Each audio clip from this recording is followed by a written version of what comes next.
तो कहानी की शुरुआत होती है 1979 से, जहां पर हम देखते हैं वेंकट चालावर्ती नाम के एक आदमी को, जिसने की प्रीस्ट जैसी वेशभूषा बनाई हुई थी और एक वो सेरेमनी कर रहा होता है। उसने एक सर्कल बनाया हुआ था जिसके अंदर एक मरी हुई लड़की थी और सामने उसकी वाइफ बैठी हुई थी और यहाँ पर वेंकट कोई रिचुअल कर रहा होता है जो कि काफी डार्क हमको दिखने में लग रहा था। और आगे चलकर उसकी वाइफ कांपने लगती है, उसकी बॉडी अकड़ने लगती है और बाहर के एनवायरमेंट के अंदर हलचल होना शुरू हो जाती है। अब तभी वेंकट के घर के अंदर गाँव वाले घुस जाते हैं जो कि उस पर गुस्सा कर रहे थे और उसको मारने आए थे, क्योंकि उनके हिसाब से वेंकट काला जादू करता था, जिसके चलते उसने पिछले काफी दिनों में गांव के ढेर सारे बच्चों को खत्म कर दिया है। अब सभी गांव वाले उसे और उसकी वाइफ को बाहर लेकर आते हैं, लेकिन शॉकिंगली वेंकट अभी भी इनकैंटेशंस को रीड कर रहा होता है और गांव के प्रीस्ट गांव की भलाई और यहाँ पर काली शक्तियों को खत्म करने उसे और उसकी वाइफ को जिंदा ही जला देने का आदेश देते हैं। और इसके तुरंत ही बाद उन दोनों को आग लगा दी जाती है और उनका बेटा भैरव ये सब देख रहा होता है। अब मरते हुए वेंकट की वाइफ इस गांव को कर्ज दे देती है कि आज से 12 साल बाद ये गांव एक शमशान बन जाएगा, मींस यहाँ के सभी लोग खत्म हो जाएंगे। अब अगले दिन भैरव के ऊपर बहस छिड़ती है कि वो भी एक ईविल ब्लड है और आगे चलकर वो गांव का बुरा करेगा तो उसको भी मार देना चाहिए। लेकिन गांव के सरपंच हरीश चंद्र प्रसाद सबको समझाते हैं और भैरव को दूसरे किसी गांव के अंदर एक ऑर्फनेज में एडमिट करवा देते हैं, जहां पर हम दिन रात उसे बदले की आग में जलते हुए और हर वक्त कुछ इनकैंटेशंस को रीड करते हुए देख पाते हैं। अब कहानी 1991 में आती है और हम देखते हैं गांव के एक आदमी सिद्धा को, जो कि अपने खेत में कुछ काम करने गया था। तभी उसके पास कुछ पजेस्ड क्रोज आ जाते हैं, मींस ऐसे कौवे जिनके ऊपर तंत्र मंत्र किया गया था, और वो उसके ऊपर अटैक करते हैं, जिसके बाद वो बेसुध सी हालत में वुड्स में कहीं चला जाता है। अब हम देखते हैं सूर्या को, जो कि अपनी मदर और फ्रेंड के साथ गाँव में आता है और उसकी मदर का ये गाँव जन्म स्थान है, जहाँ से वो सालों पहले यहाँ से चली गई थी और लगभग 15 साल के बाद वापस आ रही है। रास्ते में उनकी जीप पर एक क्रो टकरा कर मारा जाता है, जिसको वो एक अनहोनी मानती है, लेकिन सूर्या ये सब नहीं मानता था, तो वो उस क्रो को फेंक कर आगे बढ़ जाता है। अब वो लोग सूर्या की मदर की बहन की बेटी पार्वती के घर पर जाती है, जो कि अपने हस्बैंड और एक छोटे से बेटे के साथ एक छोटे से घर में रहती है। और वो सब यहाँ पर नोटिस करते हैं कि पार्वती के कान में कुछ दिक्कत है, जिसका ध्यान रखने के लिए सूर्या उसको कहता है। खैर, अब गाँव के अंदर सावन के एकादशी का मेला लगने वाला था, जिसकी तैयारी शुरू होती है और पंडित जी सबको राज पुस्तक, जो कि सालों पहले मंदिर की स्थापना से गाँव के आदेश की पुस्तक है, जिसके अंदर हर चीज का समाधान लिखा हुआ है, उसको पढ़कर मेले के लिए चीजें बता देते हैं। अब गांव के लोग सिद्धा के बारे में पूछते हैं, क्योंकि वो पिछले एक हफ्ते से गायब था। अब रात को सूर्या अपने फ्रेंड के साथ बैठकर बातें कर रहा होता है, तभी उसकी नजर एक चोर पर पड़ती है जो कि मुर्गियां चुरा रही थी और वो उसको पकड़ता है, तो वो चोर एक लड़की होती है और वो अपनी मस्ती के लिए मुर्गियां चुरा रही थी, जिसको वो छोड़ देता है। और अब अगले दिन वो अपनी मदर के साथ सरपंच हरीश चंद्र प्रसाद के घर खाने पर जाता है, जहाँ पर उसकी मुलाकात उसी चोरनी से होती है, जो कि कोई और नहीं बल्कि सरपंच की ही बेटी नंदनी है, जिसके साथ वो थोड़ा बहुत मजाक करने लगता है। और ये सिद्धा वही इंसान है जिसको हमने शुरुआत में देखा था, जिसके ऊपर क्रोज ने हमला किया था और वो जंगल में भटक गया था, यानी कि वो पिछले एक हफ्ते से मिसिंग था। कुछ ही देर के बाद में वहां पर गांव के डॉक्टर आते हैं, जो कि नंदनी को इंजेक्शन लगाते हैं, एज उसको दौरे पड़ने की बीमारी है, जिसके अंदर उसकी बॉडी अकड़ने लगती है, कांपने लगती है और अगर उसे टाइम टू टाइम इंजेक्शन ना दिया जाए तो उसकी जान पर खतरा आ सकता है। अब अगले दिन सूर्या देखता है कि नंदनी चोरी छुपे सुधा को उसके दूसरे गाँव के प्रेमी से मिलने में मदद कर रही है और उनसे बात करके वो उन्हें थोड़ा बहुत चिढ़ाता है। सुधा का प्रेमी कुमार उससे बहुत प्यार करता था और गांव में आने पर उस पर शक होता तो सूर्या कह देता है कि वो उसे गांव में अपना रिलेटिव बताकर आने देगा और ऐसे वो भी उन दोनों की हेल्प करता रहेगा। बस उनके साथ नंदनी भी उससे मिलने आए, एज वो उसको पसंद करने लगा था। कुछ दिन तक ऐसा ही चलता रहता है और एक दिन सुधा कुमार को बताती है कि उसकी शादी कहीं और तय हो गई है, जिसको सुनकर वो बहुत दुखी होता है और उसको मनाने की कोशिश करता है, जिसके अंदर नंदनी और सूर्या भी उसकी मदद करते हैं और सुधा उससे ही अपने सच्चे प्यार का इजहार करके उससे ही शादी करने की बात करती है। अब कुछ दिन और बीत जाते हैं और मेला लग चुका था और अब सूर्या को अपनी मदर के साथ वापस शहर जाना था और जाने से पहले उसकी मदर अपना घर पार्वती के नाम कर देती है ताकि वो अच्छे से रह पाए और इस छोटे घर को छोड़ दे। वहीं सूर्या अभी नंदनी से अपने प्यार का इजहार करने वाला था, लेकिन वो उसके प्रपोजल को एक्सेप्ट करने में हिचकिचा रही थी और कहती है कि वो अपनी मदर की यादों के साथ जी रही है, उनसे दूर नहीं होना चाहती। जिस पर वो कहता है कि वो उससे शादी कर ले तो वो उसकी माँ से उसको मिलवा देगा और जब तक वो गाँव से बाहर नहीं जाता उसे नंदनी के जवाब का इंतजार रहेगा। कुछ समय और बीत जाता है और मेला खुल जाता है, जहाँ पर हम सिद्धा को देखते हैं जो कि इतने दिनों से जंगल में भटक रहा था, जिसकी हालत काफी खराब हो गई थी और उसकी बॉडी पर बहुत सारे छाले भी आ चुके थे। वो गाँव में आता है और मंदिर के अंदर जाता है, जहाँ पर वो खून की उल्टियां करके अपने प्राण छोड़ देता है। अब ये बात सबको पता चलती है तो बहुत ज्यादा सभी परेशान हो जाते हैं। इस मंदिर के गर्भगृह के अंदर ये सब पहली बार हुआ था और ये सारी चीजें गलत थी, जिसके बारे में वो राज आदेश पुस्तक के अंदर पढ़ते हैं और बताते हैं कि गांव के ऊपर संकट आने वाला है, क्योंकि देवी माँ इन दोनों के बीच अपने घर यानी कि अपने दैवीय माता पिता के पास जाने वाली थी, लेकिन वो अभी भी मंदिर में ही है जहाँ पर मौत हो चुकी है, जो कि उनका अपमान है। और अब गाँव के ऊपर एक कर्ज आएगा, जिससे बचने उन्हें देवी मंदिर को 8 दिन के लिए बंद करना होगा। गाँव को 8 दिशाओं से बंद करना होगा, जहाँ से ना तो कोई अंदर आ पाएगा ना ही बाहर जा पाएगा। और गाँव के सभी लोगों को अपने घर के अंदर के सभी छोटे से बड़े मंदिर को, चाहे कुछ भी भगवान की चीज है, उसके अंदर रख के उसको ताले से बंद करना होगा। और इन 8 दिनों में उन्हें ईविल शक्तियां परेशान कर सकती हैं, जिससे उन्हें खुद निपटना होगा। और अगर ये क्रिया फेल हुई तो पूरा गांव कर्ज से खत्म हो जाएगा, यानी कि पूरा गांव तबाह होने की कगार पे था।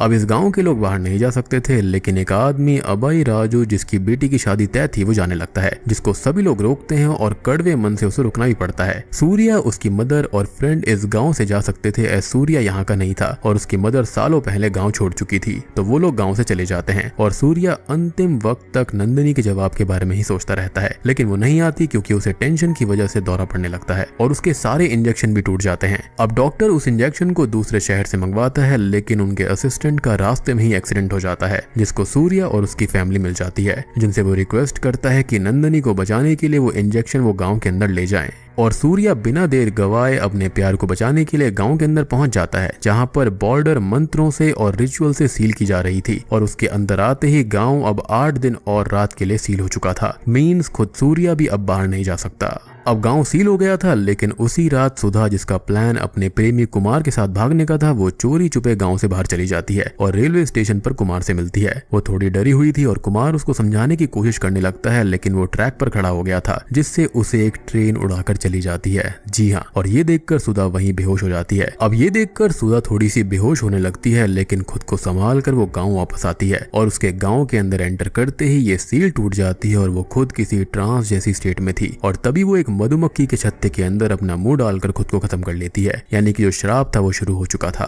अगले दिन नंदिनी सूर्या से मिलने आती है और वो उसके प्यार को एक्सेप्ट कर लेती है, एज वो उसको बहुत ही ज्यादा चाहता है। और वो अपने प्यार को साबित करने के लिए अपनी माँ की आखिरी याद यानी कि उनका locket as a gift Surya को दे देती है। अब रात को पार्वती को जंगल के पास से कुछ आवाजें आती हैं और वो वहां पर जाकर देखती है तो उसे गाँव का ही एक आदमी सूर्य दिखाई देता है, जो कि ट्रांस स्टेट में खड़ा हुआ था और खुद को खत्म कर लेता है। पार्वती ये देखकर खुद ट्रांस जैसी स्टेट में चली जाती है और अगले दिन वो खुद की भी जान ले लेती है और सबको लगता है कि उसके कान में रहने वाले दर्द से उसने ऐसा किया होगा, लेकिन बात कुछ और ही थी। और अंतिम संस्कार के वक्त सूर्या भी नोटिस कर लेता है कि जिस कान में पार्वती ने नील डाला था वो उसका सही वाला कान था, ना कि डिस्टर्ब वाला कान, यानी कि उसने खुद के ही कान में कील डाल के खुद को खत्म कर लिया था। लोग सोच रहे थे कि जिस कान में दिक्कत थी उसके चलते उसने ऐसा किया होगा, लेकिन ऐसा बिल्कुल भी नहीं था। उसने अपने सही कान के अंदर ऐसा किया, यानी कि यहाँ पर कुछ ना कुछ गड़बड़ थी। अब गाँव में ये बातें चलने लगती है कि लोग ऐसे कैसे मर रहे हैं, जिस पर पंडित जी कहते हैं कि शायद किसी ने नियम तोड़कर सील बार की है। और सरपंच अपने लोगों से सभी घर को चेक करने का बोलते हैं, जहां पर सुधा के माता पिता डर के झूठ बोल देते हैं कि वो घर पर ही है। अब यहाँ पर ये बहस भी चल रही थी कि शमशान गांव से बाहर है तो बॉडीज को जलाया कहां पर जाएगा, जिस पर पंडित जी ये कहते हैं कि उन्हें गाँव के बॉर्डर पर बने हुए घर को ही शमशान बना लेना चाहिए। और ये घर कोई और नहीं बल्कि वेंकट का ही घर है, जहाँ से मरते हुए उसकी बीवी ने कर्ज दिया था कि 12 साल के बाद गाँव के लोग खत्म होंगे। तो क्या ये उसकी वजह से हो रहा था?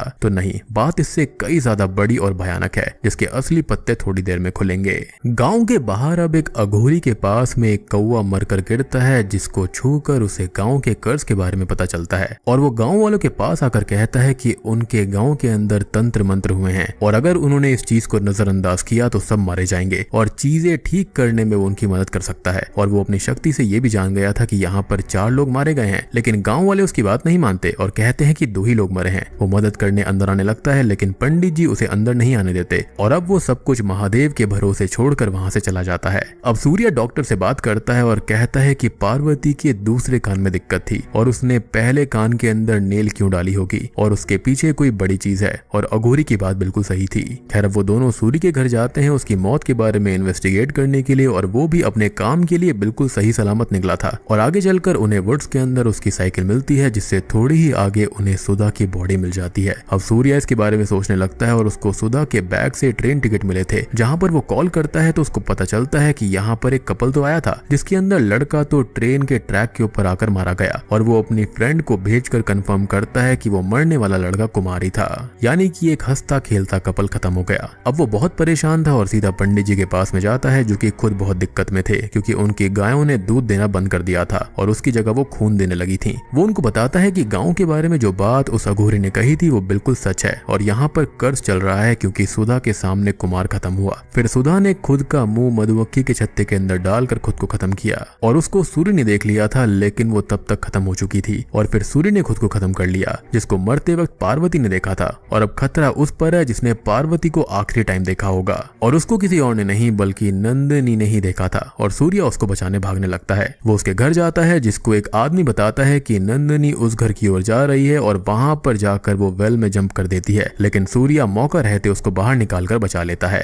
अब तक सभी लोग बहुत ज्यादा डरे हुए थे और नंदिनी बेहोश थी, जिसको देखकर पंडित जी कहते हैं कि ये कर्ज हवा तक में फैल जाएगा और पूरा गांव ही शमशान बनने वाला है। और जब सुधा ने अष्ट चक्र बंधन तोड़ा तो उस घर की काली शक्तियां जाग गई, यानी कि वेंकट के घर की, और उसने अपने कर्ज को शुरू कर दिया जो कि मरते वक्त वेंकट की वाइफ ने दिया था। पंडित जी इससे बचने के लिए राज आदेश पुस्तक मंगवाते हैं और वहीं सूर्या डॉक्टर से पूछता है कि आखिर 12 साल पहले ऐसा क्या हुआ था, और वो बताते हैं कि 12 साल पहले यहाँ पर बच्चे बीमारी से मिस्टीरियस तरीके से मरने लगे थे और कुछ वक्त बाद शहर से वेंकट यहाँ पर अपनी फैमिली के साथ रहने आया था, जिसके ऊपर संकट नहीं आया तो लोगों को उस पर ही शक हुआ था। और एक दिन सिद्धा ने उसे एक मरी हुई बच्ची को घर ले जाते हुए देखा और गांव वालों को बताया, जहां पर वो काला जादू करते हुए पाया गया था और उसको उसकी बीवी के साथ जिंदा ही जला दिया गया। बाद में उस घर से रोने की चिल्लाने की आवाजें आने लगी, साए दिखने लगे और गांव की खातिर उस घर को सील कर दिया गया था, जहां पर कोई कभी गया ही नहीं। सूर्या ये सब सुनकर कहता है कि उन्हें सारे सवालों के जवाब उसी घर से मिलेंगे क्योंकि सब कुछ वहीं से शुरू हुआ था।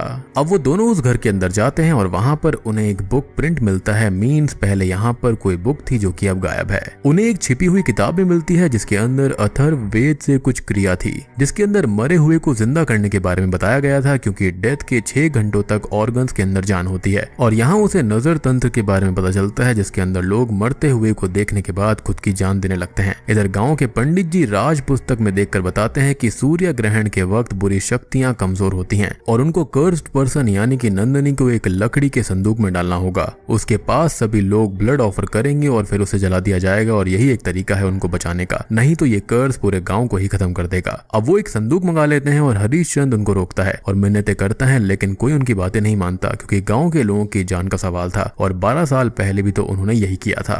अब सूर्य वहां पर आता है और नंदिनी की जान बचाने के लिए सबसे कहता है कि उसे थोड़ा सा वक्त चाहिए और वो गाँव के बाहर जाएगा और सब कुछ ठीक करने का तरीका लेकर ही लौटेगा। इस पर पंडित जी भी मान जाते हैं क्योंकि अष्ट चक्र बंधन वैसे ही टूट चुका था, लेकिन उसे ग्रहण से पहले वापस आना होगा क्योंकि ग्रहण के वक्त उन्हें राज पुस्तक की क्रिया करनी है, तो उसके पास वक्त बहुत कम है। अब वो गांव से बाहर जाने लगता है तो दूसरे गांव के लोग उसको रोक लेते हैं और कहते हैं कि अगर वो दूसरे गांव के रास्ते से निकलेगा तो कर्ज उन पर भी आ जाएगा, लेकिन वो जैसे तैसे करके गांव से निकल ही आता है। अब वो उसी ऑर्फनेज में जाता है जहां पर भैरव को एडमिट किया गया था और यहाँ पर उसे उसके बारे में पता चलता है कि जब से वो यहाँ पर आया था वो ना तो किसी से दोस्ती करता ना बात करता, वो दिन रात बस चैंटिंग करता रहता और रात भर यहाँ वहाँ वुड्स के अंदर क्रिया करता रहता और वो इतना पावरफुल हो गया था कि लोगों को देखकर ही उन्हें वश में करके तुरंत हर्ट कर देता था। इनफैक्ट एक रात तो वो न्यूड हालत में क्रिया करने गया और वापस आने पर उसको ओनर ने पकड़ लिया था, जिसको उसने अपनी आंखों से ही पैरालाइज्ड कर दिया और वो हमेशा के लिए भाग गया। खैर अब सूर्य जंगल में भैरव को ढूंढने के लिए जाता है जहाँ पर उसको ढेर सारे अघोरी मिलते हैं जो कि उसको गलत समझ लेते हैं और उसको मारने के लिए आगे बढ़ते हैं, लेकिन उसके पास कोई पावर थी जिससे वो बच जाता है और अघोरी परेशान होकर उसको खत्म करने का ठान लेते हैं। लेकिन तभी वो अघोरी वहां पर आता है जो गांव में आया था और वो सबको समझाता है कि सूर्य मदद लेने के लिए आया है। खैर सूर्य उसको गांव के नजर तंत्र के बारे में बताता है जिस पर वो कहते हैं कि ये तंत्र तो सदियों पहले होता था और ये चीज तो आत्मा की शुद्धि के लिए करी जाती थी जो कि बहुत ही कठिन है और इसको हर्ट साइकोलॉजी भी कहते हैं और अगर अगर ये कोई कर रहा है तो वो गांव को पूरी तरह खत्म करना चाहता है। अब वो लोग एक गुफा के अंदर जाते हैं जहाँ पर तंत्र किए जाते थे और अघोरी सेंस कर लेते हैं कि यहीं पर भैरव ने वो क्रिया करी थी। और यहाँ पर रखे कुछ डॉक्यूमेंट से सूर्य को ये पता चल जाता है कि भैरव कोई और नहीं बल्कि कुमार ही है और उसने सेल्फ सेक्रीफाइस दिया था अपने मकसद को शुरू करने के लिए। और उन लोगों को यहाँ पर असली राज पुस्तक भी मिल जाती है जिसको नकली वाली से बदल दिया गया था। मीन्स जो अभी तक गांव के अंदर मंदिर के अंदर किताब थी, गर्भगृह के अंदर थी और रिचुअल में इस्तेमाल हुई थी, वो भैरव के प्लान के अकॉर्डिंग गांव को खत्म करने के लिए हो रहा था, यानी कि कुमार के कहने पर। और वो गांव को बचाने के लिए नहीं था और भगवान उन्हें बचा सकते थे, तो मंदिर पहले ही बंद करके भगवान को ही रोक दिया गया। अब अघोरी ये बताते हैं कि जो आत्मा होती है ना, वो खुद से ज्यादा कुछ नहीं कर सकती। तो सबसे पहले कुमार ने खुद को खत्म किया, एक आत्मा बनकर उसने सुधा को अपने वश में किया और ये पूरा का पूरा एक क्रिया के हिसाब से था। और फिर भैरव की आत्मा सुधा के शरीर के सहारे गांव के अंदर बने हुए अष्ट चक्र बंधन को तोड़ देती है।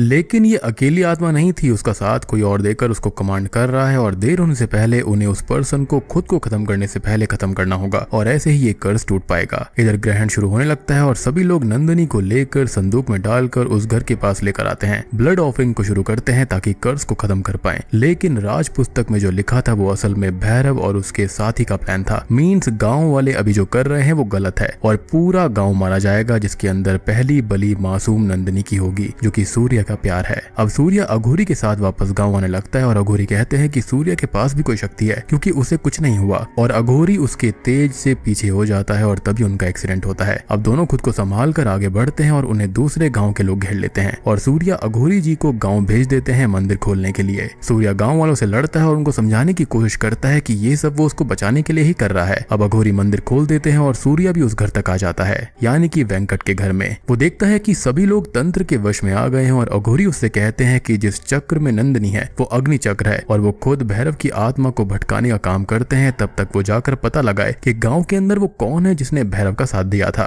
अब यहाँ पर सरपंच हरीश चंद्र प्रसाद नहीं थे, तो सूर्य उनके घर जाता है और वो तो नहीं मिलते, लेकिन उन्हें तहखाने के अंदर उसे सालों पहले से हो रहे तंत्र के निशान मिलते हैं और अब सरपंच भी उसको मिल जाते हैं जिनसे वो सच पूछता है। और दोस्तों, अभी यहाँ पर खुलते हैं इस मूवी के असली पत्ते।